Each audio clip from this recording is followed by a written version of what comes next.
The views and opinions on Where Did the Road Go belong to those making them. Do not mistake allowing freedom of speech for agreement. This month's Where Did the Road Go is sponsored by the following amazing individuals: Greg Ross, Billuminati, Allison Cook, Super Inframan, 36 Dingo, and Michael Frisky. Thank you all for helping to make this show possible. And if you'd like to help out, become a patron at wheredidtheroadgo.com. It's only $3 a month for lots of extra content. Transmission start. Welcome to Where Did the Road Go? Join us as we wander off the path and explore lost history, consciousness, the paranormal, unexplained mysteries, alternative thought, and much more. We are present on the web at wheredidtheroadgo.com. Now here is your host, Seriah.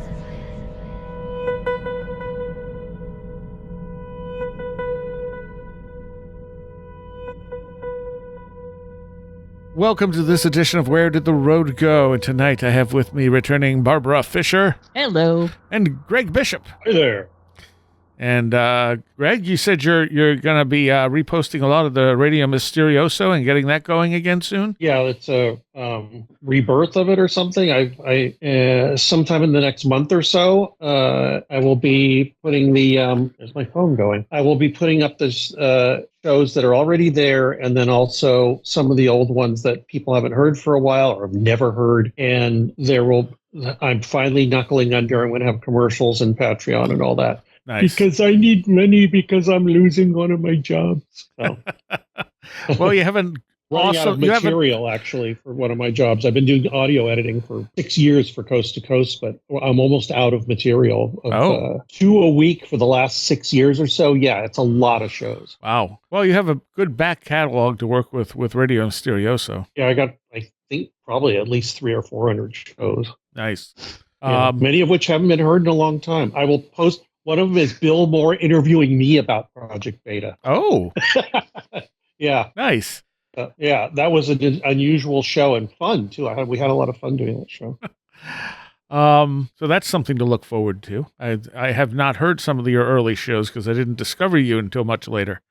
When did you start it? Yeah. When did you start it? I don't know, but I started interviewing people in 1998 on a pirate radio station. Wow. You have those? In LA, at FM. I have a couple of them, I think, on cassettes. All the young people go, what are those? And later, I was on Kill Radio, which was a internet station. The first shows on there were on cassette. And then after that, because I started out just playing music. And then, like I said, hey, I think I should probably interview people. That'd be fun. I started doing that occasionally, and then it just, the music went away. It just became an interview show. And it went from being called The Hungry Ghost, which was the name of my show on the pirate radio station until the FCC busted us, to Radio Mysterioso. That's what it's been since like 2004 or 5 or something like that. And then, yeah, that was live. And then I started when the station went down for about a month for some technical issue or because we couldn't pay our rent or something. I already had a bug out plan and I had a mixer and stuff at my house and I just started doing it from there. Nice. So that's the way it is now. I started doing that like in 2012 or something. So in its present form, it's been going for probably, 12, 15 years. Nice. Well, I look forward to you getting that up and running. Thank you. So do I. So tonight we're talking about the Telepathy Tapes. And Greg hasn't listened to all 10 episodes, but Barbara and I have. Yes. And I was fairly impressed with it. But there are, as I've been looking around, because here's the thing. The Telepathy Tapes deals with non-speaking autistic people who the parents and caregivers insist show signs of being able to communicate telepathically. And so this is now being tested. The testing is fairly interesting and not actually all that surprising to me. But it also, there are people concerned that it's further going to alienate autistic people. Because they don't want them thinking of them as superhuman, like they're not X-Men, they're not superheroes. They have very distinct needs. This seems to be the concern, that they're going to sort of like almost fetishize, non-speaking autistic kids as, oh, look, they're like superheroes that can communicate with telepathy. Yeah. there's already a problem in the neurodivergent community. There's people who will see their own neurodivergency as kind of a superpower. Yeah. And we'll see it that way. And I don't have a problem with someone naming themselves a superhero at all. That's hey, if it works for you, it works for you. You go girl. Right. But there is also a problem with non-neurodivergent people fetishizing that. And then that gets into all kinds of weird territory that is objectifying, essentially. And that's problematic. My problem with all of this is when you listen to the telepathy tapes, which I recommend to everybody. Yes. Although if you're already into the paranormal-y stuff like the three of us here are, you're not going to be overly surprised by anything you hear. Right. If you read Dean Radin, you're not going to be shocked by anything. The reason... There's a question that comes up. Naming books that I read like 20 years ago. Oh, yeah. I know. Same here. Did you know Upton Sinclair wrote a book called Mental Radio? Yes. Yes. And it's not their fault. They're just discovering it. But when you listen to it with the hindsight of somebody that's into it, there's a few things that, I really enjoyed it, and it made me think, oh, cool. And but the main part of the show is just people are like, did you heard this? It's amazing. And it's like, yeah, I already agree with the premise. Right. Yeah. I'm just interested in how the premise is manifesting for these people. Right. And I never really thought, like you and Barbara said, that this is becoming fetishized and is changing people's view of autistic kids. And I was listening to the show earlier, and I just thought it sounded like they were advocating to have autistic non-speakers in classrooms with other kids. And it's like, that's not going to work. True. Not unless they have a teacher's aide with them all through the class. That would be the only way it would work. See, my issue was the questions that people kept asking and saying, why is the ADA, why is the social work community not supporting assisted communication, and why do the spellers, and those are kids and young people who use like an iPad to spell out to communicate instead of speak, because their speaking just does not work. Their bodies don't work that way. Right. Why are they stymied in their educational pursuit? And it's very simple. And I was actually upset that nobody in the podcast said this. It is the main point to me. They don't support it because if they do, the ADA, the Americans with Disabilities Act, insists that if these kids and young people are actually conscious and actually have intellectual ability, they have to be educated in the public education system. And they are required by law to come up with an individualized educational plan, an IEP. That's why they don't want to do it, because it's expensive. So that is the unspoken bit that sort of floats around underneath this whole story. It's not that people, it is that people don't want to believe that people can communicate telepathically. That's totally against our materialist worldview. Sure. That's bad, but the real reason, the big reason that they'll push away things like, well, this kid is communicating on an iPad, so, they don't even want to talk about that, because then they'd have to teach these kids in public schools, and we don't have the money for that. Also, if they try to teach them the way they are, they can't teach them the way that normal kids would be taught. If they're presenting the way they learn, the way it shows in the show, and they're only presenting a little part of the spectrum of people that are on the spectrum. And they all have different, I think, widely divergent ways of learning things. Mm-hmm. And the way the kids in the show learn things is almost in spite of the educational system. Yeah. Yes. And you wouldn't really be, what could you teach a bunch of kids that already know stuff before you teach them? Oh, yeah. That's very clearly there. Yeah. And they don't really talk about that either. I mean, you can't stick them in a classroom. Probably the best thing you do is not to treat them badly. Well, yeah. I mean, that's they're treated like vegetables, and that's a problem. But they definitely, according to their ability to communicate, which you do get to hear in this podcast, they're not vegetables. No. Vegetables don't make jokes. Right. Yeah. They don't, it's not a thing. It really, that part of it really upset me, that there is not a lot of official educational support to help these children and young people out. I'm just glad that they have good parents and persistent parents to make sure that they do get education and they do get, intellectual enrichment and communication abilities. Yeah. It's just frustrating. So I was thinking, go ahead. No, go ahead. While you were talking, people are also, I think they might be kind of scared of this. What if somebody can see everything, hear everything I think, or see everything I think?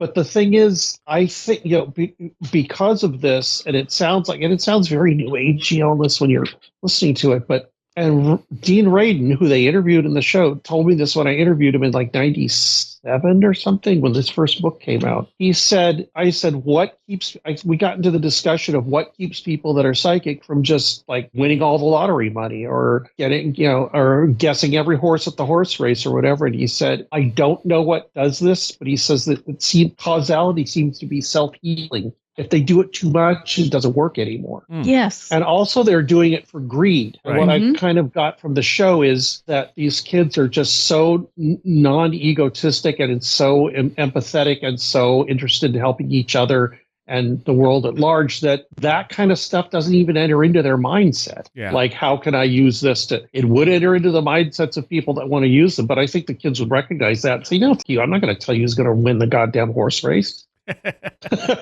Yeah, there's a really interesting book. It's a work of fiction by Jane Lindskold. It's called Brother to Dragons, Companion to Owls. And that title is from I think it's from Hamlet. It's a Shakespeare quote.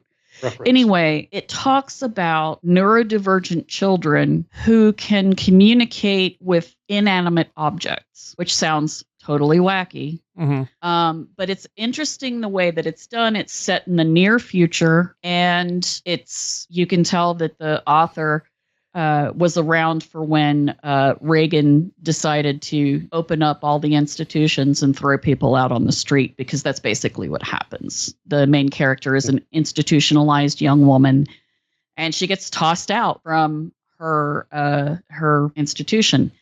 And she can speak, but she can't say her own words. She only speaks in sentences and quotes from something that she's heard. And it can't just be a random thing. It has to have meaning to it. So she runs around quoting the Bible and Shakespeare and, all of this stuff that she's heard or read, she can read. And it's a really interesting book, but she has a brother who could not speak, and he spoke only telepathically. And so there's enough that sounds like what's going on in this podcast that if you have listened to the podcast, you would probably enjoy the book. And it does bring up all kinds of interesting ideas that kind of go along with the podcast.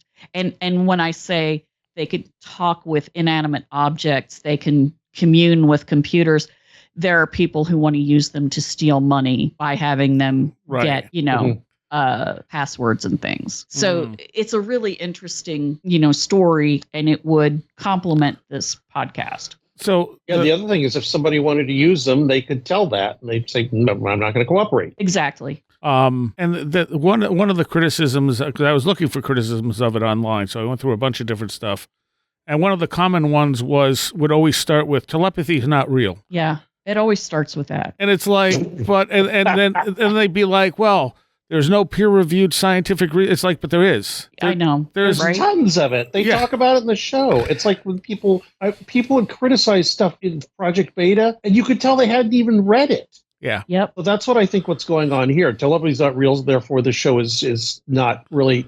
It's a bunch of lies and delusions. It's like you didn't even listen to it. It's obvious from what you're saying you didn't listen to it. Yeah. And if you don't know the history of that, if you don't know of all the different telepathy tests that have been peer-reviewed and repeated and, that are above average. I mean, yeah, they talk about Radin's work and stuff. I mean, Dr. Bem's work in Cornell, you had the whole pair laboratories, numerous places Duke where... University. Yeah, places everybody. where... The Rhines. Yep. Honestly... Ingo Swann, everybody. It's not even the 20th century. It goes back to the latter part of the 19th century. It started then. And the tests that were done in the 19th century were just as rigorous. The psychic research group in England was run by mathematicians and scientists. And they set everything up in the 19th century just as rigorously as, the Rhines did down at Duke University in the middle part of the 20th century. Yeah. They used the same kinds of protocols. And so all of that research, all of those papers, all of those reports exist and have been kept and have been built upon. So this has been going on for over 100 years. Yes. And the only reason people don't know is because they don't want to know, is my feeling. Well, they don't have a mechanism for it. They don't have a materialistic mechanism for it, so it's not real. One person had used had said, "Oh, well, James Randi set up a $1 million." It's like, he was never going to give that to anyone. It was no one would ever. And the people that tried, he changed the rules on. Right, exactly. Oh yeah, he changed the goalposts. He also all the time. And there's the thing he did to what's his name? UK guy that did the dog research. Sheldrake. Where he said that he tried to replicate Rupert Sheldrake's research that animals know when their owner's coming home, and that he found no correlation whatsoever, and it got published in this journal. And so Rupert said, well, if that's true, can I see your work? Because there obviously something is wrong, because I got good results and you didn't. And he wouldn't give him the results. And finally he went to the paper, and the paper said, well, we don't know. And they asked him for him. And eventually he said, well, I didn't actually do any research. I just watched my friend's dog. Yeah, that's I'm not going to say what I'm thinking, because then you'll just have to cut it out. But yeah, I remember that. I was so disgusted. Yeah, and it's frustrating because I live with my husband Zach is really cool. He's really smart, but he's a skeptic, and most of the time we can talk and we can get on. He doesn't think I'm crazy. He's been around with me when I've had weird crap happen. He's even witnessed some weird stuff himself. But when it comes to telepathy and psychic research, he's like, it's all crap. And I'm like, okay, no, it's not. And he's like, well, where's the evidence? And so I start listing off the evidence, and the books and the research papers and the scientists and all of the things. Yeah. And, he'll be like, Sheldrake's a flake. I'm like, no, he's not. He writes just as boringly as any other scientist. I mean, you could say that your favorite guy, Mr. Cosmos himself, is a flake because he smoked weed all the time. Right. Okay. Yeah. And he did smoke a lot of weed. Yeah. Speaking of Ithaca. And right. But yeah. And Sagen also went from being what seemed like an open-minded scientist to being someone who just towed the materialistic line, which disappointed me so much. Yeah. It disappointed me so much. So he won't, be like, well, it's all crap. But when he heard about this podcast, I had been talking with him about it. But I guess he didn't get the title of it in his head. So he was on Blue Sky, and somebody was on there, going on about how stupid it is and it's ridiculous and it's absolutely impossible and blah, blah, blah, blah, blah. And he's like, oh, this podcast, this is terrible. And I looked at him. I said, I've been listening to it. You've come in when I've been listening to it. I've been telling you about it. He's like, but that's just, and I said, have you listened to it? And he said, no. I said, all right, then. I don't want to hear about it. Yeah. I was like, you haven't read Radin. You haven't read Sheldrake, except for like an interview with him in a magazine. Mm-hmm. I'm like, you haven't read the Rhine papers. I have read these things. I know what I'm talking about. You do not in this case. So I don't want to hear it. Just sit down, dude. It's okay. You can tell me about early music and stuff. I don't know all that stuff. You can tell me about that. And hey, he's like, well, your grasp of physics. I said, my grasp of physics is better than yours. It's okay. I've been reading up on physics, so don't try that one.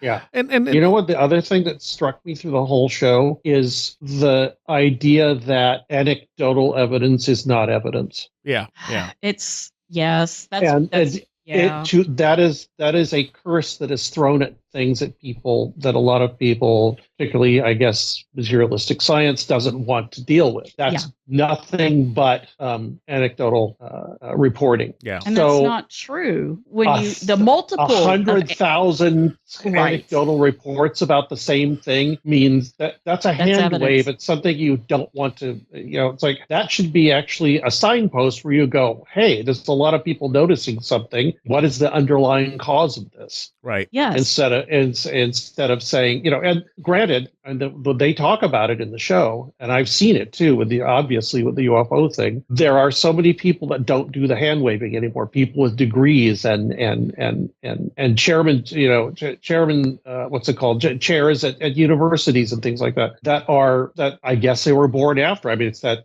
Thomas Kuhn generational thing, partially, that they didn't imprint on it. They didn't imprint on that in that way where they're not curious about something when there's enough. If somebody tells you two or three things like, my dog talked to me, like, oh, okay, your dog talked to you. What if for the past 200 years, people have been saying that their dogs talk to them? Right. Well, it sounds insane, but all these people are wrong and deluded. Yeah. And if they are, that's actually kind of interesting too. True. Why do they have that delusion? Yeah. I mean, why do people that was what people said about abductions and still do. Yeah. They're all deluded. It's like, it's a pretty widespread delusion. In fact, not widespread, but there's a lot of it going around. So why are they making this up if they're making it up? Where does that come from? Why do other people witness things when things are going on? Why is there physical traces? Why, et cetera, et cetera. And once you get into it, it's the hand wave goes away if you're not just completely closed-minded and not curious. And if you're not curious, why are you a scientist? Right. And the point I always make is that you find these phenomena across culture all throughout history. They're named different things. They interpret them different, but the phenomena is the same. And are you telling me that all these people are having these same flights of fancy? These people are just making the same stuff up, even though they're calling it different things? Or it's at very least a human experience that we don't have an explanation for. Well, how did people find water when they didn't know where it was? How did people find each other when they got lost from each other? Right. How did people figure out how to, mix everything in an ayahuasca brew so that it works exactly right? It's not. There was some trial and error, but the people that are actually doing it, and you guys know this quote. They said the plants told them how to do it. Yep, exactly. Mm-hmm. So the other piece of psi data is that the piece that Robert Schoch brought to the table, which was laboratory experiments with psychics score significantly higher during high solar activity. Mm-hmm. So his argument was, okay, so either that's real, or there's a conspiracy among psychics over the last 100+ years to only do well during high solar activity. When or most it's a of really them don't nasty even know. Case of correlation causation thing. Yeah, most of them don't even know what the solar activity is. Right, but it's a you very. Know what? Go ahead. Oh, I was going to say there's certain psychic stuff that happens during high solar activity and other stuff that happens during lower activity, and there's more and more papers coming out about this. Not to mention the effect that the sun has on our health and other aspects that we never imagined for some reason.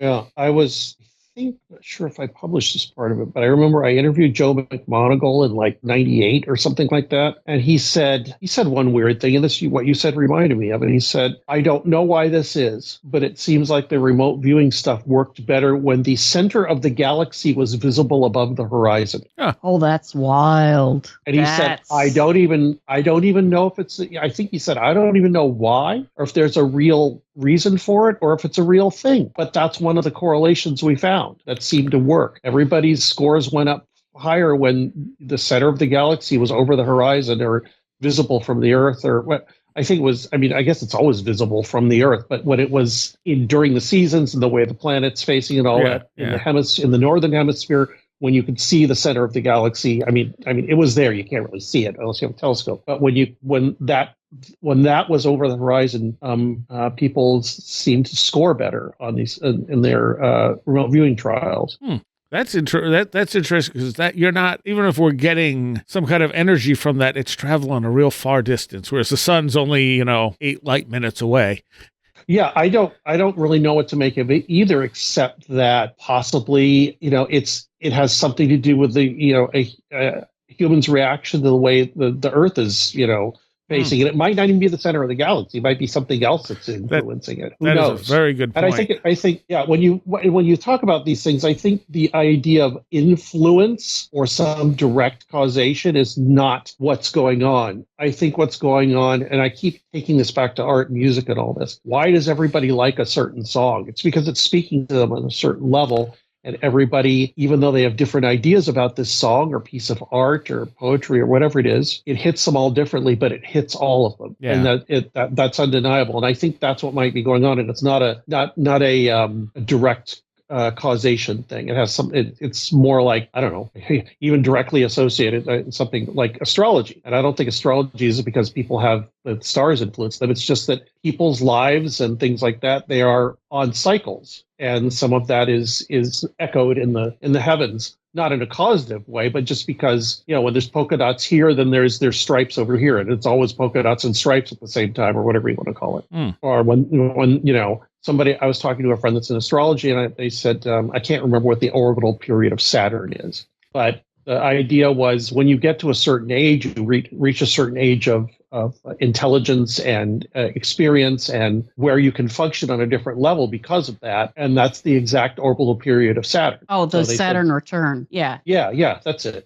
Yeah, you've got it. You've got a little bit more knowledge in the area than I do. But no, not much. That's kind of how I look at it. When people say, "Oh, stars can influence," like, well, I don't think it has anything to do with a star being there and pointing at you, or a constellation saying that you're. No, it has nothing to do with that. It has to do with cycles and epicycles and things like that. That makes sense, actually. I don't think anyone's ever mentioned that before to me, but that makes a lot of sense. Yeah, and it does. It's not magical thinking. It's just like, okay, this seems to happen when this happens, and it seems to happen on a regular basis, and maybe, and I don't think it's an exact science. It's not even a science. It's an art, more like. And sometimes the art is successful, and sometimes the art is not successful. Just like telepathy. Right. And that is one of the more interesting claims, that they claim these kids are 100% accurate when they test them, or 80 to 100% accurate. Whereas normal, like Radin's test, would usually be about 30%, which is still way above chance. And so the other controversy that comes up with this is the assisted spelling, right? Or that I just got past that part in and whether or not the touching thing, that they could be picking up signals, or they're so someone on Reddit was talking about how there used to be a horse that could count. He could do math. Right. Oh, clever Hans. Yes, and it turned out that the owner would react a certain way when he got to the right number. And it was a very subtle thing, but the horse would see it and then stop counting. Yep. Mm-hmm. And so they're suggesting that, these kids may be picking stuff up from their moms. Now, in some cases, the mother's not even in the same room. Yeah, they had one on a different floor. Yeah. And it was still working. And the assisted spelling, I guess the concern is that it can be easily manipulated if they're assisting them, even if they're just holding the board they're spelling with. They could subtly move it in certain ways, like even unconsciously, kind of like a Ouija board is suspected to work, where you're sort of unconsciously doing it. And they're worried that if people focus too much on this, they will not focus on teaching the kids learning to talk, or how to use sign language and things like this, and instead focus on this, which might be problematic depending on how it's done. Yeah. But many of these kids were not doing any kind of assistance. They were doing it on their own. Yes. Yes, some of them learned how to do it with assistance. I mean, some of the parents, when they were touching the child, it was like they just had a finger on their shoulder, right. But like with the horse, yeah, it could be, hey, do they push down harder? What's going on with that? But they, that's how they learned. And then, later they're not touching them at all. Yeah, exactly. And that struck me as, maybe they learned it with help from the parents, but everybody learns with help from parents. Right. Yeah. Everybody learns how to communicate from parents. Duh. How do people learn to speak? Guys. Yeah. Yeah. Don't be obnoxious about that. Fox had delayed speech, and the kid was born extremely early. Not extremely early, but only weighed 6 pounds. So although in the NICU, Fox looked like a giant next to the other babies that were these little tiny doll-like creatures that scared me, because I was like, oh my God, if I touched one with a fingertip, it would explode and die, and it would be terrible. But there was delay in walking, and there's delay in speaking. And one of the things that we were told was, well, this happens with premature children, because one of the things that happens is they don't actually push against the walls of the uterus because they don't get to grow big enough to do that. And what that does is it teaches kids where their bodies are. Yeah. It helps teach them balance. It readies them to be outside of the uterus. Mm-hmm. And so, the kid was small enough that it just never happened. So we had to go through a lot to teach Fox how to walk. We had to go to physical therapy. The kid never crawled. The kid sat on his rear end and supported himself with one hand and then crab walked instead of crawling. Mm-hmm. And apparently you need to crawl before you can, because then you can climb up and hold yourself with your hands and then you walk. Yeah. Well, because he ignored that part, he didn't even try. And he galumphed around. That's what we called it, because it looks like some kind of crazy galumphing. The cool thing about that was he could hold something in one hand while he was galumphing around with his feet, butt, and other hand, and could go really fast. And he got mad when we forced him to learn to crawl. Anyway, he wasn't speaking at that time, but he understood everything we said. And I noticed we all noticed it. The visiting nurses noticed it. Morgana noticed it. Zach and I noticed it. The grandparents noticed it. That, the kid doesn't speak, but he hears and he knows what you're saying. Mm-hmm. Hey, do you want the ball or the block? Kid would point at the block. He knew what we were saying, could not speak it though. Yeah. And finally, we took him to speech pathologists over at OU. And yeah, he did start to make some sounds, but it didn't really work. And finally, there was this woman who did private speech pathology. And she was amazing. She watched him for 10 minutes and said, the kid doesn't know where the tongue in his mouth is. And she said to him, can you go, ooh? Can you make your mouth round? And he couldn't, because she's like, you can say, ooh, ooh. She reached out and she just squeezed his mouth to make the sound, make it round. And the kid picked it up and could say, ooh. And then like lightning after that, it was like this big breakthrough. The whole point of what I'm saying is a lot of the autistic kids that we're talking about who are nonverbal, the problem is their mouths. They don't know where their tongue is in their mouth. They don't, their hands and arms and legs, they don't react the way ours react every day. Their bodies simply do not work. They don't work the way everyone else's does. And what I'm seeing with this is I feel like they're being penalized, and it's an assumption that's being made about them that their minds don't work either. Right. Yeah. But what it is their bodies don't work. And they said us so. They themselves typed that out, saying things like, I didn't know I had a body, or I can't really understand how to control it, and things like that. And when you consider that, you're kind of just trapped in there. Yeah. And you got to figure out other ways to deal with the outside world. And the only way they've been able to do that, apparently, is just deal with other kids that have that same problem. And so they've retreated or whatever.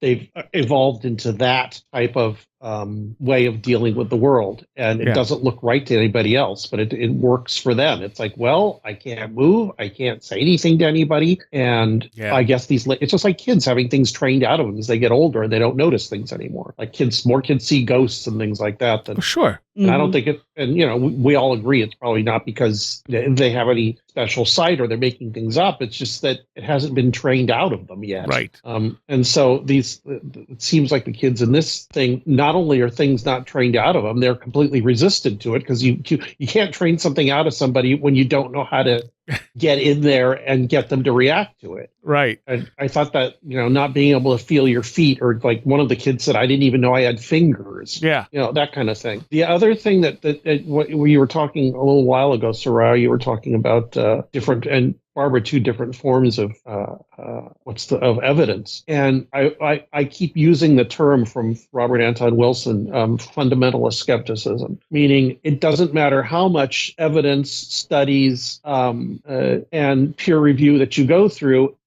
Some people are just never going to accept it. I mean, of course, it's a form of belief. It's why we named our magazine The Excluded Middle way back when, because it was the opposite end of the scale of a paranormal believer. It's true no matter what, and then for a skeptic, it's not true no matter what. Right. And so, but the thing is, it's like, what?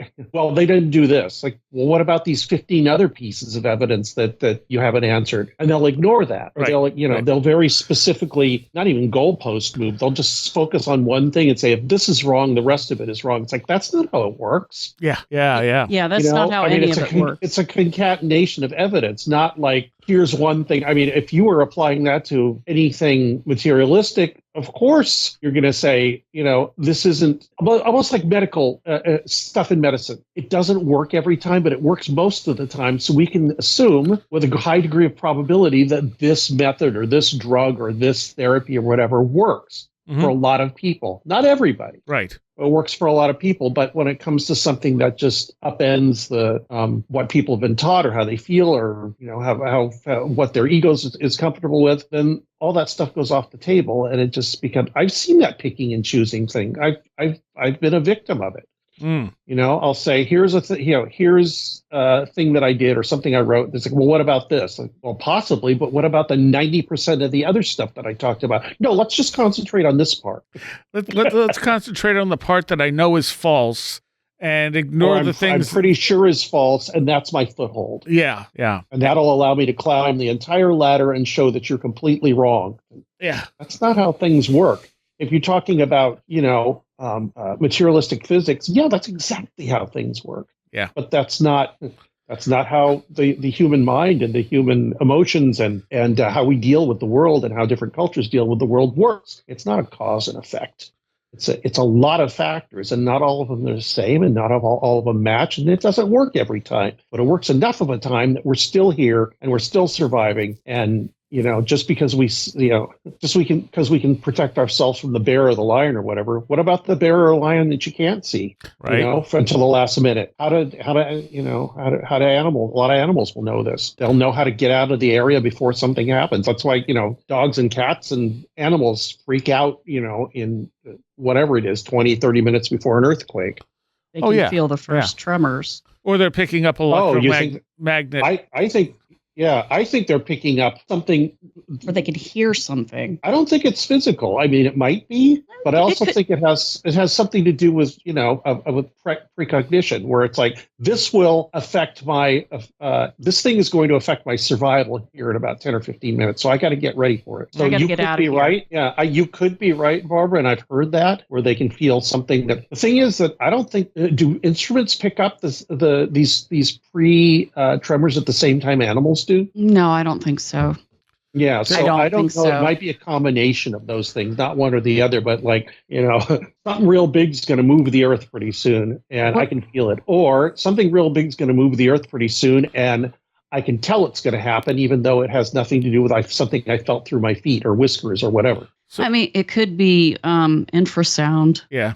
I don't know. Because they can pick that up and we can't. But, you would think that our instruments would pick that business up too. I don't know. Yeah, and it hasn't worked yet. I mean, I've got an earthquake thing on my phone. it'll tell you somewhere between 10 and 30 seconds before an earthquake hits you. Well, that's just very because it's already helpful. started.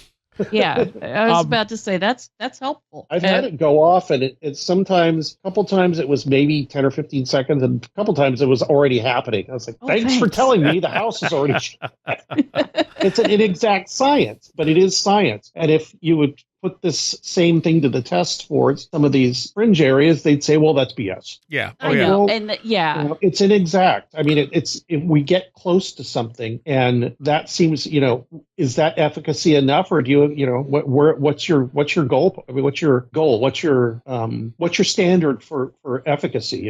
And it seems to change a lot with people's, emotional feelings about something, or what they were taught in school, or yeah. Well, I mean, the whole going back to The Amazing Randi, lots of people just move goalposts all the time when it comes to any kind of discussion of psychic phenomena or psychic abilities. It isn't just the nonverbal people who have the ability to non-verbally communicate with other humans. Other people do it, but they don't do it as often. And the reason they don't do it as often is because they can speak. They don't have to do that. Yeah. And this is where I can't help but be like, I think it's a superpower in a way, but it's also a power that we all have an ability to possess, but we have to believe in it. One of the things that I thought was interesting, and Greg, you didn't get all the way there, but it's like one of the last two episodes. Oh, where they get to speak for themselves? Were the last episode where they said, the interviewer asked, what do you want to say to the people of the world? How can we help you? And one of them said, you have to believe that we can do this. Yeah. You have to believe in us. We believe in us. You have to believe in us. And my little crazy witchy personage jumped up and down and went, yes, that is how we change the world. Yeah. The world and materialism depends upon our belief. And if you get enough people disbelieving in materialism, you're going to have new and different things happening, and new possibilities are going to arise. And this is probably a large chunk of why a lot of people are like, it's impossible, it's impossible. No, I don't care. I don't care what Dr. Radin says. No, it's not that. Nope. The SPR was wrong 100 years ago. Right. No. I'm not listening. It's not, no. What? I think that's why they do it. It's almost like a knee-jerk reaction to protect the materialist viewpoint of the world so that we don't go all, wonky, kind of crazy and unexpected. Everybody likes things to be expected. Yes, that's true. Well, they actually made the point in the show, and I agree that just because we're talking about something that's not materialistic here, something that's not based in materialism, doesn't mean we throw out materialism. Exactly. And I think that's a mistake some people make that are don't want to think about this or believe it or think it's BS or whatever. It's like, no, it's not going to take over the entire world. And everybody's going to go nuts and be able to tell the future. No, it's going to be, it balances out the materialism. Yeah. Mm-hmm. You can't get to the moon by telepathy, but you can get to it by materialism. Right. Your cell phone isn't going to work by telepathy, but it works great in a materialistic, it's a magical thing. It's given us so many things, and, freedom from disease and warm houses, and hopefully, exactly. More people can have this, but you've got to open the door up to this other stuff. And I think that's what people are afraid of. They got this either or idea about it. It's like, that's not what it is. That's not how it works. Left and right brain work together. Yeah, you need balance. I mean, when I was listening to this, parts of it were feeling familiar to me because, although I never had full telepathic communications with anyone, I had one friend who, if she thought of a question she was going to ask me, I heard it in my head before she said it. And it could be something completely out of the blue, and I wouldn't realize she hadn't said it. And I would do it so much to her that one of my skeptical friends saw it and realized there was no way I could have predicted what she was going to ask. And, he's going to me, how did you know? I'm like, I don't know. I thought she asked the question. And she's just going, he does it to me all the time. I should not even bother to actually ask the question. That's funny. And I had friends who were like that with me too. And there were times even with my mom who, I had a horrible relationship with her. But there were times as a child that I would wake up in the morning, and before she would come in to wake me up, I would think, oh, she's going to say we're going to go to, Kmart or something. It was stupid crap, right? Yeah. But it was in her mind. And so I would pick up on that, and we didn't have a Kmart day. It wasn't like this was something that I could predict. And it was never the same thing, every time. Right. It's like, oh, hey, we're gonna work in the yard today, or hey, we're gonna go visit so and so. Haven't seen them for a long time, and then it would happen. And I noticed that enough that I was like, I wonder what that is. Yeah, I had another friend. Like, I've never had the same connection with two people. I mean, I think that's because we're all different. We're all on different frequencies, and that changes over time. But like, I had another friend who's, she was living with her aunt, and her aunt did not like me because I had long hair, and thus I was a troublemaker. Clearly, you're evil. And so she I already think that. she wouldn't let me let her hang out with me.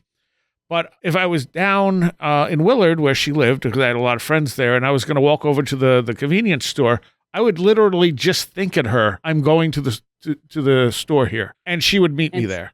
And she'd come out. Yeah. And she's like, I just knew. And I'm like, I can't believe this works. Like, it's actually one of the things that got me. She was sitting there waiting for it, going, when's she going to say it? It wouldn't work. Right. No. It only worked when she was thinking about something else. That's how a lot of these, that's how a lot of these things work. That's where they talk about clearing their minds out to get these messages on the show.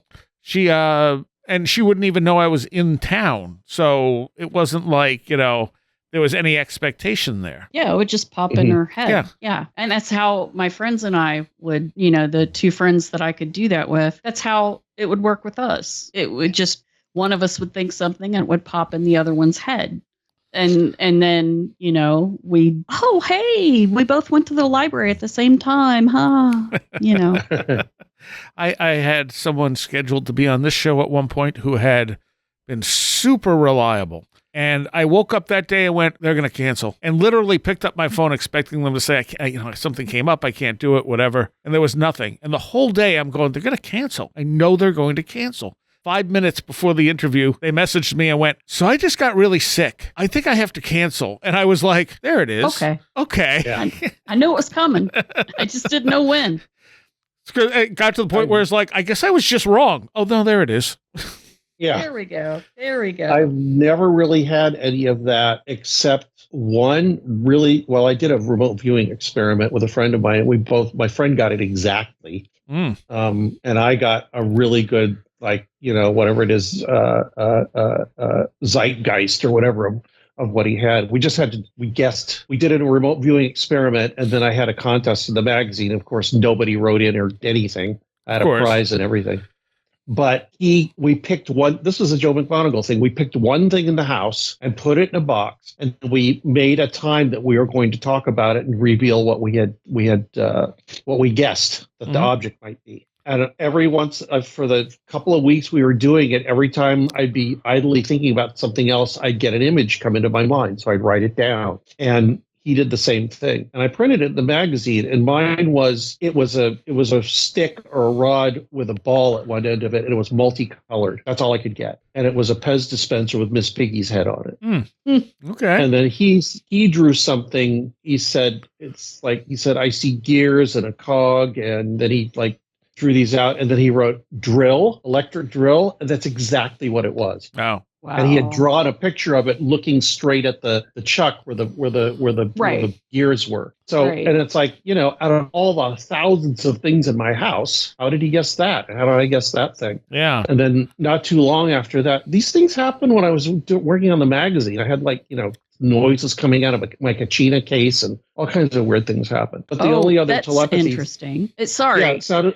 I gave Morgana a Kachina and it would make noises in her room. Made, so she moved it. Oh, I she couldn't sleep with it in there. Okay. I had a bunch of things sitting on a shelf, and I was on a night shift on the weekend. So all week I'd stay up and work on the magazine at night because it was quiet. Well, while I was doing that, I would hear this noise like somebody was taking their fingernail and flicking a little piece of wood or a toothpick or something. And it was coming from the Kachina case, and I took the Kachinas out, and it stopped. And I put them back, and it started again. Huh. And I don't, it's if it was some kind of pest or a mouse or insect or something like that, you figured it would have just either, it would have kept going if it was coming from somewhere else. I'd get close to it, I could hear the sound, but I couldn't really figure out where it was coming from. But it was always there. And the other thing is, I was coming home one time and I turned the corner at my street. Like I turned off of Melrose onto the street that I live on. And as I turned the corner, I got totally clear picture. And I was on a trip. I had gone to, I don't know where I was, but I'd been gone for like 5 days. And I turned the corner and I visualized, suddenly pops into my mind's eye, there is a black plastic package for me sitting behind the front door inside the house. Nobody else lived there at the time. I get home fully expecting that when I open the door, I'll see it. And it was there. It was a little plastic bag with a T-shirt in it from the Conspiracy Museum in Dallas. And I was like, hilarious. I wonder where that came from. But I knew it was going to be there. Like, I would have been surprised if it wasn't. And then later, I like weeks later, the friend that had left it there said, "Did you get my present?" I said, "What?" He said, I was in Dallas. I left you a Conspiracy Museum T-shirt. I said, "Oh, that was you." And I said, "How did you get it through the door?" And he said, "I didn't get it through the door. Your weather strip at the bottom is just loose enough that I was able to just like shove it like a little bit at a time under the door."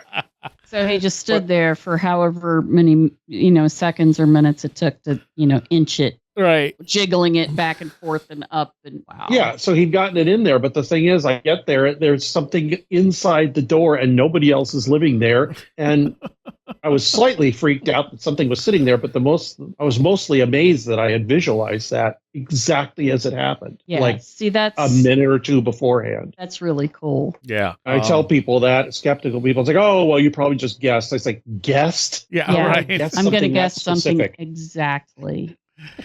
Guess something completely unexpected and novel, exactly as it is. Yeah. Yeah. Okay. Stupid hand wave. My friend and I used to send each other dreams when we were in high school. We also did psychic testing using playing cards at school with our other students in downtime in between classes and stuff. And so long as we parsed it as a game, this is just a game, people did really well. If they realized that we were testing psychic ability, the ones who were very, very Christian would do terribly because they were worried about the devil. Yes. And then other people, if they were super, super skeptical, they would do terribly. And what we found was, people did the best when we just played it off as a game and were really, just kind of having fun. Flip it about, just flip it about it. And they would get interested and get excited about it. And then, they do really, really well. But like Dr. Radin said, the results would fall off once they got bored. Yes. Because emotion drives it. Yes, that is 100% the case. Emotion drives it and novelty. Yes. So we would change tests. So it would be a slightly different protocol. And then the numbers would pick back up. Yeah. And as soon as they got bored with it or they started worrying about Satan, then it would, back down. So we would also send each other images for our dreams, and we were getting pretty good at it, but we started with simple things like, I would try to send her an image of a cat and I wouldn't tell her what it was. And, sometimes she'd get a cat and sometimes she'd get this weird looking dog, thing. Like one time I tried to send a cat it was a Codamundi, because I have to make everything hard. And she said it was like a messed up cat. It's like its nose was stretched out and it looked like an otter and it was like a cat. I said, okay, that's a Codamundi. And she was like, girl, why? Stop watching the Mutual of Omaha's Wild Kingdom because no, that's not cool. But we started with simple things and then we would send more, difficult images at each other. And we got pretty good at it. And I occasionally will have prescient dreams, but they're usually symbolic. But what I found out was I was only really good at picking things up if I basically put myself in a situation of complete darkness and no sound. And that, of course, when I was listening to the podcast, that's one of the ways that the nonverbal people in the podcast would sort of separate themselves out so they could essentially communicate with each other and then do what they called going to the hill. Right. Yeah. And that's a good place to stop. We got to take a break. We'll be right back. Okay. Quick mid-show break here. Recommendation and some contact info. Contact info can mostly be found at wheredidtheroadgo.com. I am also on Blue Sky and Substack, and they may or may not be up linked on there by the time you hear that. I'm also on Instagram. I don't think that's on there either. But most everything else is Facebook, X, the Facebook group, the Facebook page, the Discord, all that stuff's there. As well, you can listen to any show all the way back to the very first one in almost around, depending on when you're listening to this, 12 years ago. You can also buy merch. There are shirts and all kinds of stuff. Designs from Timothy Renner and the late Jeff Ritzman. And I'll be adding some new ones soon. And you can also become a Patreon. And if you're a Patreon, you get these shows a week or two early, commercial-free, extra content with almost every show, plus bonus stuff in between. You can also just pay for a single show if you just want to hear a Patreon segment or whatever. They are available just to buy separately on Patreon at that same link. As for recommendations, I'm going to go with Silo, the TV show on Apple TV. Season 1 was great. Season 2's even better. I waited for the whole thing to run before watching it so I could binge watch it because I knew I didn't want to, I wouldn't want to wait a week here and there. And man, the show is good. The show is so damn good. It's, I don't want to give too much away. It's these people who are living in this giant silo underground, and they have no idea what happened that has caused this, and they're slowly figuring things out.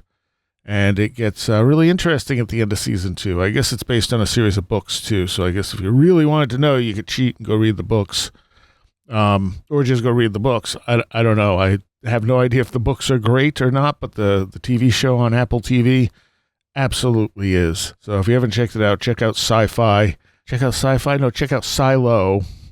It's good dystopian sci-fi. That's where the sci-fi came from.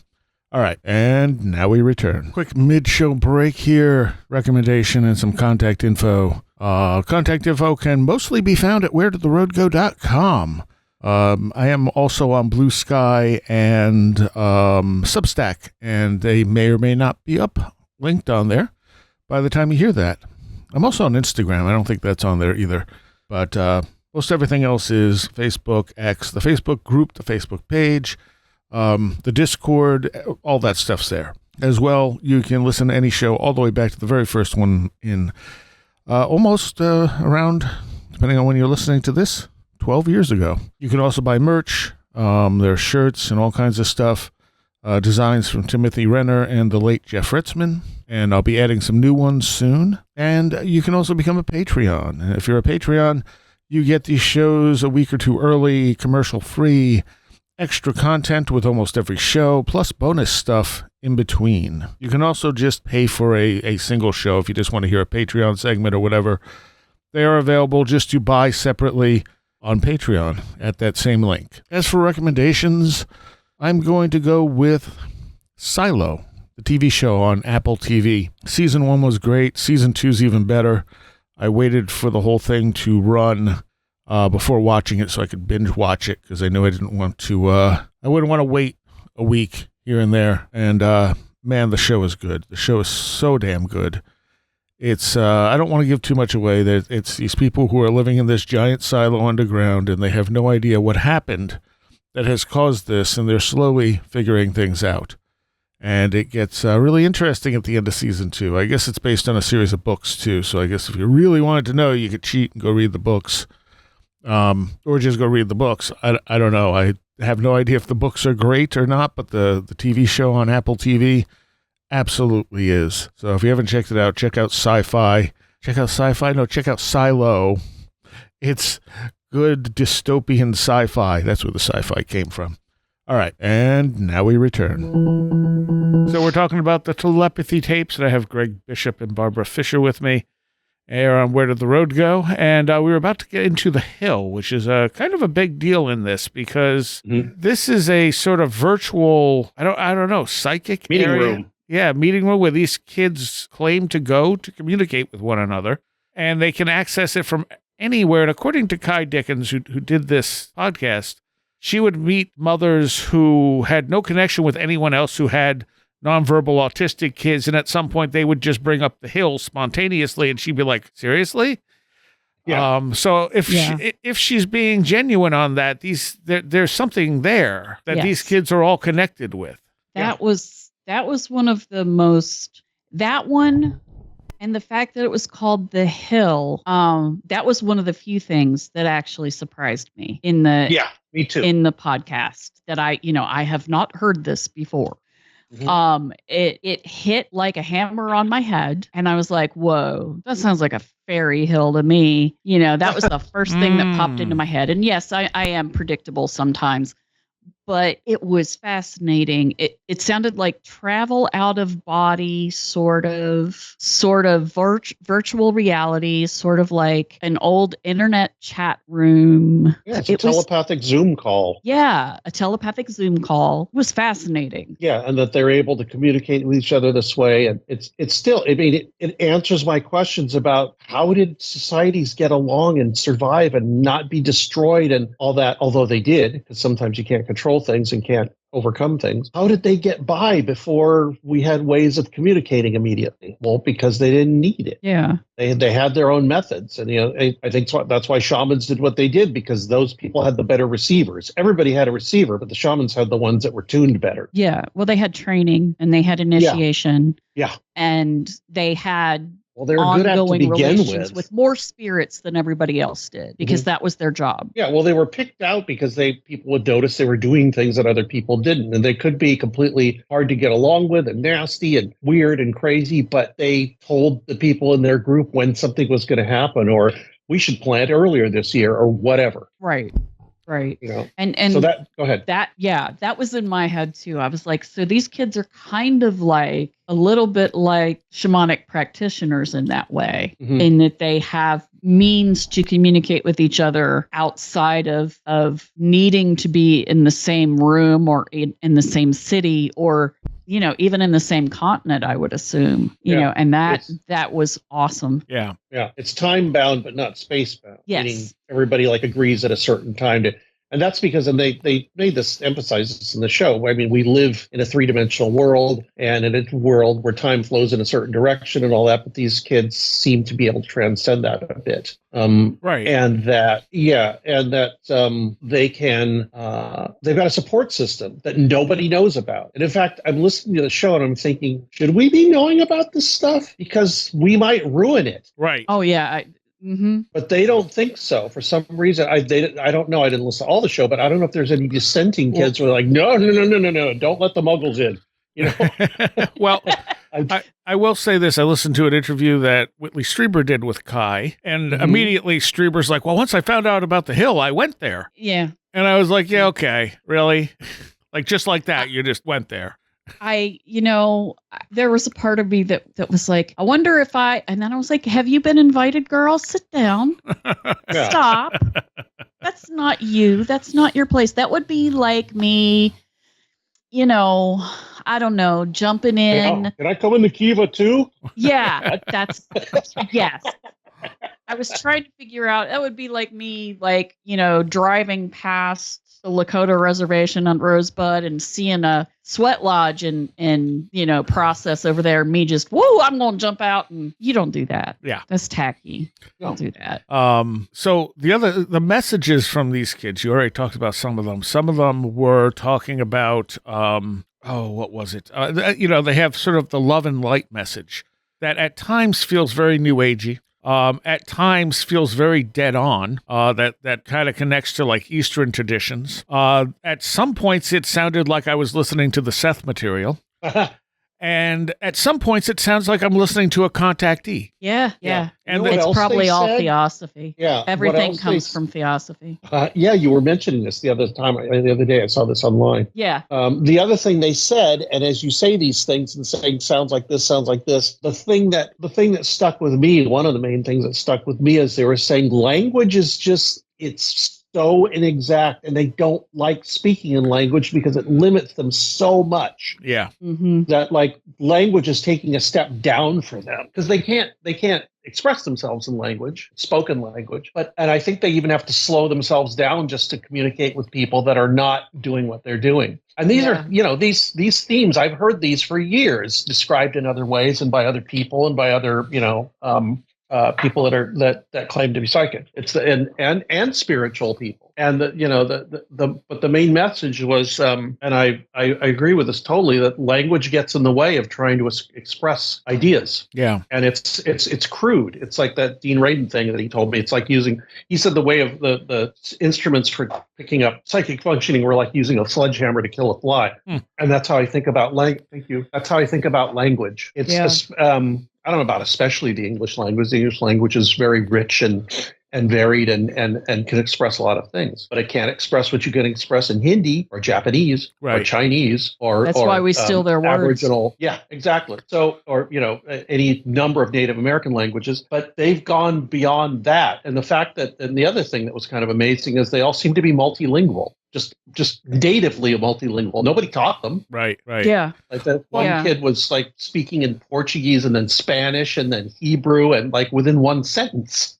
Yeah. The other thing the is only living person I've known to do that was one of my employers who owned a Chinese restaurant and was the chef. And there's different languages in China. The official one is Mandarin, and then the most common one after that is Cantonese. And they're not just dialects of each other; they're actual different languages. And they're related, but they're still different. He knew something like 6 languages, and he would speak in different languages in the same sentence. And and he would do that with the people in the kitchen who they spoke mostly the same language as he did, and they could understand him. But his daughter, who was listening to him, like, she would translate what he was saying sometimes if he wanted to say something to me and not say it in English.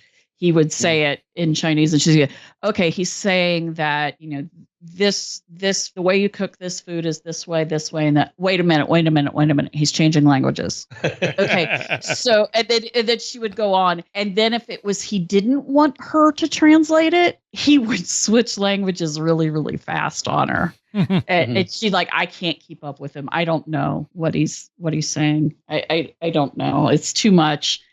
But that's kind of what it reminded me of when you talked, the girl who was going from Spanish to Portuguese to Hebrew. I was like, whoa, that's amazing. And of course, as you say, nobody taught her. She just knew it. And they talked a lot about creator or God or spirits or spirit or angels. And they were like, very spiritual, but not religious. I mean, Yes. it's the exact definition of that for me. Yes.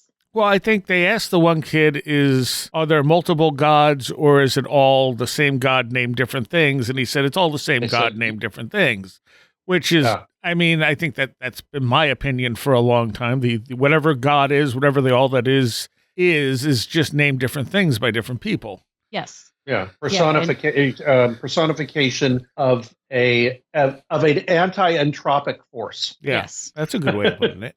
A procreative force, literally. Yeah. I really, when they started talking about angels there for a minute, I was like, yeah.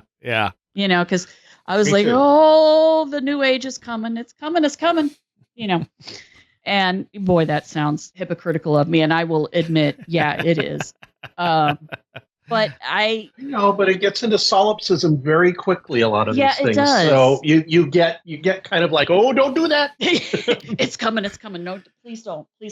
And honestly, if you are like me and you get that way, it doesn't go where you think it's going to go and get mushy, super white lady, weird. Yeah. It stays in the comfortable area.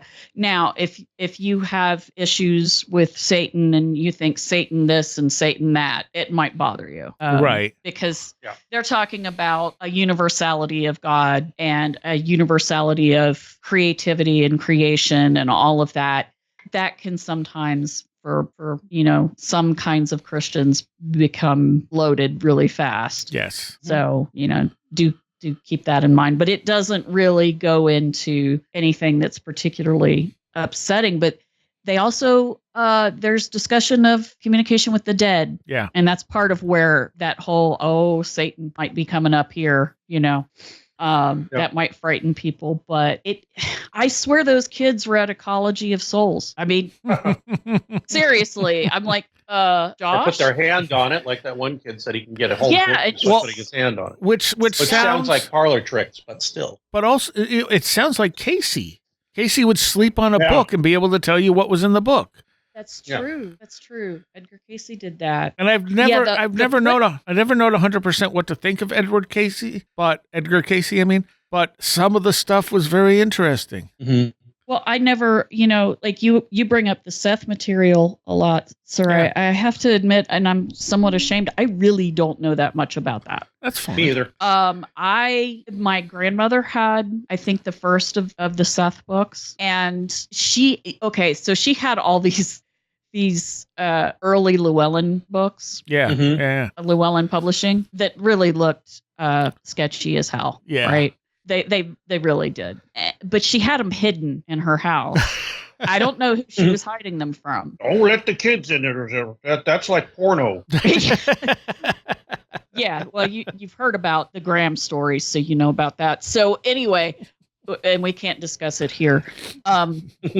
She had Jean Dixon. She had the witch who was really famous at that time. Sybil Leek. Oh. She had Sybil Leek's books. She would let me get into any of those, but for whatever reason, she would not let me read the first Seth book. Huh. And I don't know why I didn't just go check it out of the library. Right.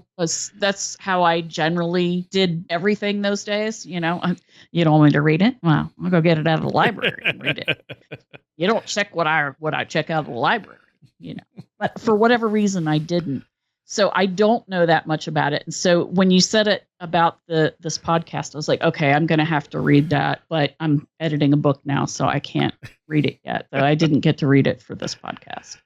Yeah, I mean, the one kid, I mean, when he's talking about how we live lives concurrently, we like as far as reincarnating, because they happen, time's only an illusion that we experience here, and we live lives concurrently, and we can actually learn stuff in other lives to help us in different lives. Like if you learn something on one life, it can transfer over to a different concurrent life and stuff. All that's dead on Seth material. Okay. Mm-hmm. Also, the fact that they're talking about how we are all connected, we're all one, but also there is something about us that is separate and unique, and that we're here to keep building reality, not because that's the thing. Like Eastern mysticism is sort of like we're here to go back to the source, and that's it. Like it almost makes it so the point here is just to not be here anymore. Which does seem a little bit weird. Yes, and when you think of it that way. Seth talks about how we are literally the universe creating itself, and that we are still. Zen's different. Huh? Zen's different. Oh, is it? Yeah, it is. It is completely concerned with right now. Oh, really? Always. Oh, that's right. Yeah, that's true. Yeah. Anyway, go ahead. Oh, but anyway, so he talks about how we're here to create reality, and creating reality is just and this is just one part of reality, and that it's just a sliver of what exists in what he calls the all that is, which is God. And when these kids are talking, some of that stuff is right there, and it's kind of like, okay, I mean, this is not just specific to Seth, but it's coming across a lot like the Seth material. And the only question I have is, like, we don't know these parents. Did these parents expose these kids to this and not realize they were picking it up? And is that influencing them at all? I don't know. Well, the kids seem to know lots of things that they've never specifically been exposed to. Yeah, but we don't. Maybe it's a Hill thing. Maybe it's just osmosis. Maybe it's if they do have access to Akashic record or whatever, that you will just know this. Right. It's like they've all had NDEs without having an NDE. Yeah. It's a lot like that. It's also like what one of my friends, she's deceased now, but when she was 3 years younger than me, and I met her because her parents hired me as a babysitter for her, but I was only 3 years older than her, so I don't know. I thought it was kind of odd, but it was the minister of my church and his wife.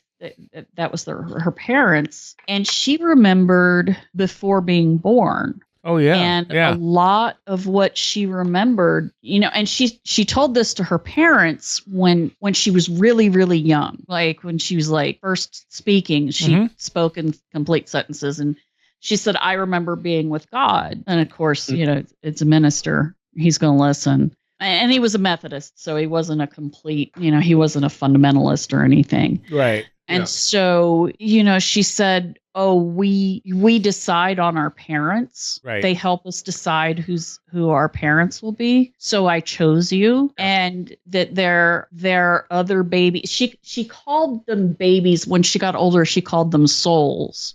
But she said there are other babies who decide to be born around each other, and sometimes they do it over and over. And Seth says that as well. He says that we have like spiritual families that kind of stick together. Yeah, and then, you have abductees saying the same thing. Yeah. That we have spiritual families, and some of them feel like the quote unquote alien abductors are part of those spiritual families. Right. Which of course I was like, well then why does that mean they have to be extraterrestrial? Okay, I'm not gonna but that could mean they are something else entirely. Okay. But that similarity and the whole thing about the hill and the one young man he died physically, but he is still, they can still contact him. John Thomas, I think. Yes. Yeah. He was, he's living in this little cabin, and I'm like, okay, I've heard this too from various other, in various other settings. And I think that even though I wasn't surprised by most everything, the hill and then this, the deceased people that were, part of their reality, that didn't surprise me, but it sounded very familiar. And I was like, oh, this is like, what other people see. This is what like mediums and people who shamanic practitioners say, because of course they deal with deceased people as well. It was fascinating. Yeah. No, absolutely. The worst thing that could happen is if one of these people showed up at a convention. Oh God. Do not invite them to come speak or whatever. It's not good. And in fact, I bet they would refuse. The kids would say, "No, that's not how this works." Yeah. Yeah, I don't think that would be good for them. Yeah, and I think you have that danger of it being commercialized in some way, because that's what our culture does. To everything. Yeah. And I'm sure that out of intuition and just knowing, they would fight it. They would just say, "No, that's not the way we're going to go about this. We're not going to be on a podcast. We're not going to do shows. We're not going to be on TV." Even though I think sounds like she was filming this for something. So they're working on a documentary. Yeah, they're talking about a documentary. So then that made me nervous too. Like, just like Greg says, it's like, oh, I don't want to commercialize it. Well, so I guess the proceeds will go toward helping autistic children. Well, I hope so. Yeah. So, but the idea of the documentary, from what I understand, is to get actual scientific grade research on these kids. Like, do these telepathy tests in a lab under full control settings, because Kai admits that, they're doing the best they can to make it. But they don't have funding. Right. They don't have any funding to do it. So that's the documentary. It will hopefully be them doing the actual scientific testing. Yeah, I hope so. I think they'll get it. So it's the most popular well, I don't know, but it's more popular than Rogan now. Yes, yeah. It was when she was on Streber. She said it was the number 2 podcast in the country. Mm-hmm. Yeah. I jumped up and down when I heard it was more popular than Rogan. It's popular. And it's nothing against Rogan per se, but it just, to me, that's much more, that's going to help society more, I think. Yeah. Because there are people, unlike us, we're jaded, right? We've heard these things. We've read these things. We've read. Yeah. Fine. And I wish I could be like that kid and just put my hand on a book and suck it all up out of there. Yes. It would have made this research I'm doing on them lights so much easier. Such a time saver. I know. I'm like, why can't I do that? Yeah, I look at all my books. I'm like, I wish I could just like pick them up and know what was in them. I mean, I enjoy reading them, but maybe read them really fast. Yeah, faster than. I mean, I already read fast. Pick up a couple books a day and just touch them. It's like, okay, cool. Now I know that. Right, exactly. Yeah. I mean, that's above and beyond even Mr. Spock level of reading. So I'm jealous of that. But I think that this can do a lot of good for a lot of people. And I think that there's, with this kind of popularity in the podcasting world, it's going to show people who are not us, who are not like us, who are quote unquote normal people, that there's more things on heaven and earth, Horatio, than you've been thinking. That you would even accept, and you're going to have to at some point. And that is I was going to say, that is who it's made for, is regular people who don't know this stuff. No, I realized that when I was listening to it. I stopped listening to it after 2 or 3 episodes because I got annoyed with it. Like, yes, I know all this stuff already. And quit preaching to me and quit talking down to me. It's like, they're not doing that. They're trying to explain it to people that don't know anything about this, or maybe are sort of entrenched in the materialist worldview or whatever. Yeah. Yeah. And I had the same thing. And that part of it was her diction and the way that she sounds very calm and measured and NPR. Yeah, it's like ultra NPR. Yeah, ultra NPR on steroids. They had the NPR button that they pushed and made her sound NPR. And yeah. All right, don't you all start. Don't make cat problems. That has to cut. Yeah, Seriah mentioned a little bit ago about, during the break, I said I saw parallels between this and the UFO thing because of people saying that whatever happened to them, they were communicated with telepathically. Mm-hmm. Yeah. And so that got me thinking, what about Michael Masters' thing about people in the future? Is this us in the future when we have this? Or is this just the way that anything that's non-human, once they get to a certain point, that's our next step in evolution? We just don't see it yet. I don't know. I mean, it's something that made me think along those lines. Well, also, if you take the concept of cycle of ages, like the is it the Greek ages that go from golden to whatever, bronze, etc. Okay, yeah, it sounds like the Hindu ages too. It's like the Yuga cycles. There's 2 versions of the Yuga cycles. One of them matches up really well with the Greek version, but in that golden age, we have these and use these psychic abilities and stuff. And Walter Cruttenden's work suggests that we're in a binary star system. And that's when we're moving toward that other star. And the more we learn about how much our star affects us, imagine if we had a second star in there having an effect on us. Everything complicated. Yeah. Yeah. Must have a really long period and be really far, because I think that we would have seen it by now. Maybe we're like, Alpha Centauri is the binary star. Who knows? Sirius is most likely the binary star. Oh, okay. The speed of the solar system that we've determined it's moving at, and the fact that Sirius is moving towards us suggests a common center of gravity between the two, and it would match up to the Great Year, the 24,000 year cycle. Oh, that would go with the Dogon. Right, exactly. Yeah.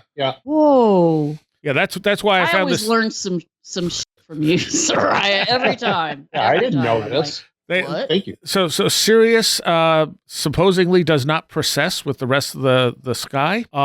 And we can see the last time that Sirius A and Sirius B lined up with Earth, we saw a slowing down of the Earth's spin for that time period, which suggests a connection.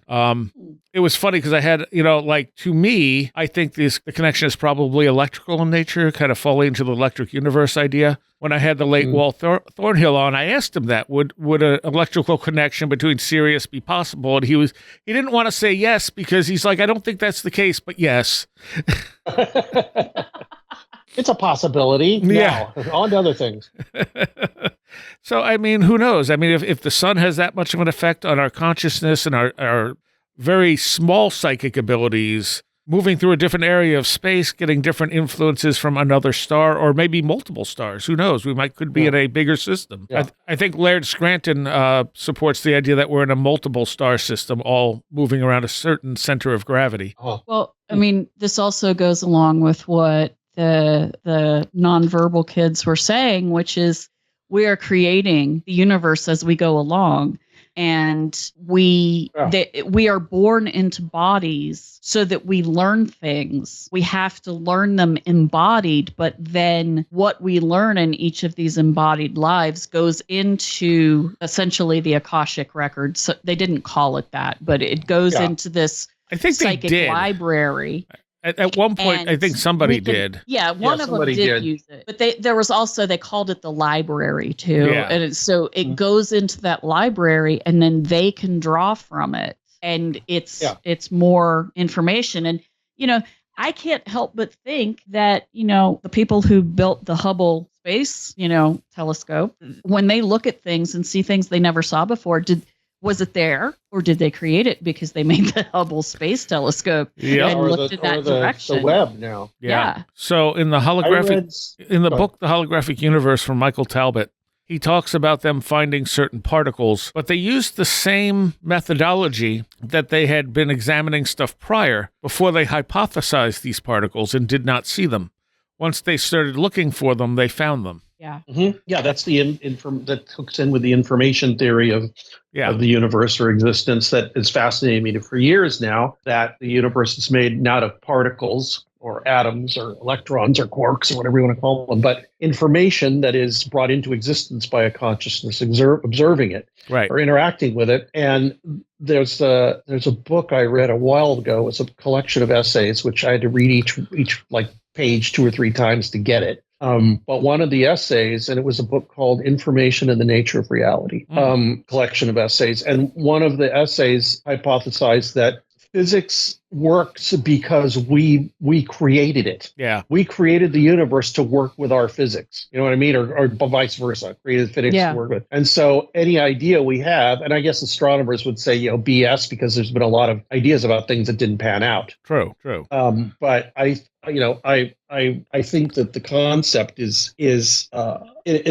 the concept attracts me. Yes, me too. Because I think I was one of the few times I got to talk to Vallée, I was talking to him about the information theory of the universe, and he said, well, he thinks so too, because he said, don't you see that in a materialistic universe, all this stuff we're talking about, all the stuff that we love and we're interested in is strange, but in an informational universe, it's normal. Right. And there's nothing weird about it whatsoever. It's just it's going to exist. If you can think of it, it exists, even if it doesn't fit in with other stuff. And eventually it will. I think this paradigm of the telepathy tape stuff will eventually fit in with everything else. It will be adopted in some way, shape, or form. Probably not while we're alive. But No, probably not. We don't things get aren't nice set up things that way. And we can't have nice. The materialism does not let us have nice things. Yeah. And yet, we have zero evidence for dark matter, but that exists. Yes. Well, it's a word for something that affects matter. Right. But that we don't know what it is. So that's just language to describe it. Yeah. It's telepathy, no. Dark matter, yes. I know, right? That's one of those things. It's like, guys, can you listen to yourselves, please? Listen, guys. Okay, never mind. Dr. Vallée listens. And he knows, and we love him for that. We're out of time. We'll continue on a Patreon if that's okay. All right. But Barbara, where can people find you? 6degreesofjohnkeel.com, 6 as a number, and the rest of it all one word. And I have not put up any new episodes, but trust me, I'm doing all kinds of other stuff that you will like, and it will happen, and you'll have a book to read and another book to read when I finish editing it, and it comes out later. Nice. So it's not my book, it's Josh's book, but right. You'll like it. It's really good. And Greg? Probably just Radio Misterioso, just how it sounds, except Misterioso is spelled with an I instead of a Y, as in Spanish. Okay. And that will reboot fairly soon, and then I think when I do reboot it, what I'm going to do is when I'm on TV shows or whatever, I'm not going to say, it's not going to say author of Project Beta. It's going to say, podcaster Ruddy Mysterioso, so more people will listen to it. Yeah, good idea. Yeah. That's going to do better for me, in this world than trying to sell books. Books are there.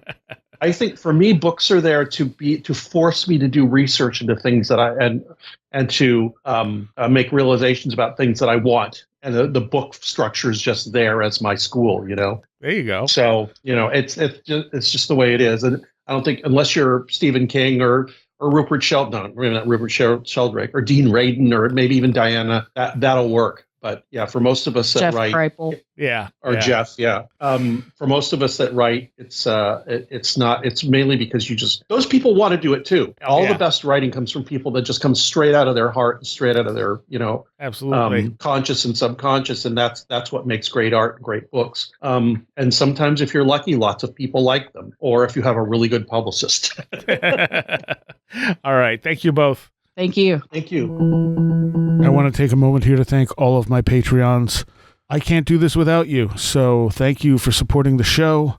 And know that every positive thing that comes out of this show is partially because of you. I want to give a special shout out to all my patrons who are pledging $10 or more a month. Greg Ross, John Blackburn, Madeline J., Marty Garza, Matt in Delaware, Allison Cook, Super Inframan, 36 Dingo, Tim, Andrew Nichols, Matthew Sproul, Marthartha, Midnight Review presents Christine, a blue second-gen MR2 drifting around a Japanese mountain, Abby Allen, Patricia Giaquinta, American Rambler, Andrew Maines, Ann Witowski, Barbara Fisher, Beverly Williamson, Billuminati, Bright Rectangle, Charles Davis, Charles in Florida, Land of the Crazy and Communicable, Corey Nelson, Diane B., MTK, Eric Citron, Eric Todd, History and Coffee, J.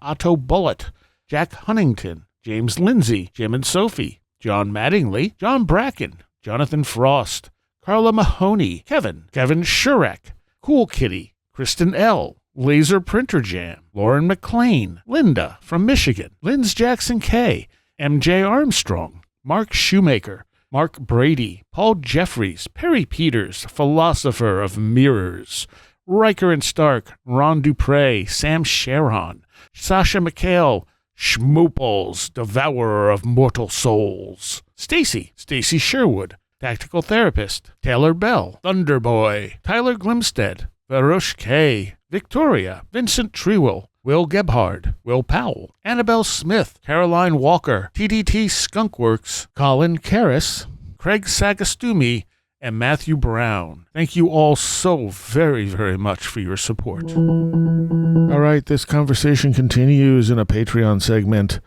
We talk about a whole bunch of other stuff as well. So if you're a Patreon, you will be getting that soon. If you want to become a Patreon, just go to wheredidtheroadgo.com and click on the big Patreon link, and that will get you there. It's only $3 a month. You get the shows a week or two early. You get them commercial free, and you get extra content with almost every show, plus bonus stuff in between. So and it helps the show out a lot. You can also rate and review us, hopefully well, on whatever you're listening to us on. That always helps as well. Sharing the show, things like that. So if you like what you're hearing, there's lots of ways to support us. See you next time. You have been listening to Where Did the Road Go? This show is made possible in part from our Patreons, and we thank you and everyone listening for helping us continue this exploration of the strange. You can always find everything Where Did the Road Go related at www.wheredidtheroadgo.com. And thank you so much for your support.